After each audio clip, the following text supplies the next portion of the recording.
Tungod sa walay puas nga suporta ninyo mga kapuso, nagpabiling number 1 gihapon ang GMA Network. Sa miaging 2025, miabot sa kapin 60 milyones ang nananaw sa GMA. Mapasalamaton kami sa inyong pagsunod sa among mga programa sa telebisyon, radyo, online ug sa uban pang mga platform. Ani ang report.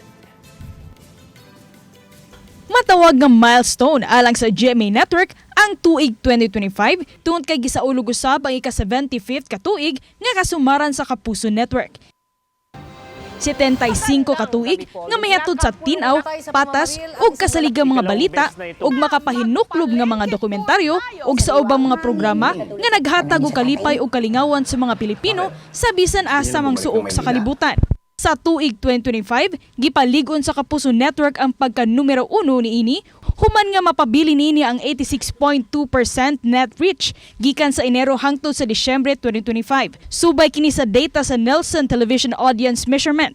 Ikatandi kini sa 62 million viewers. Kung ipuno pa ang GTV, iHeart Movies ug Heart of Asia, moabot kini sa 63 million viewers ang naalagaran sa GMA Network. Gidominar sa Kapuso programs ang top 30 most watched nasod subay sa aggregate ratings.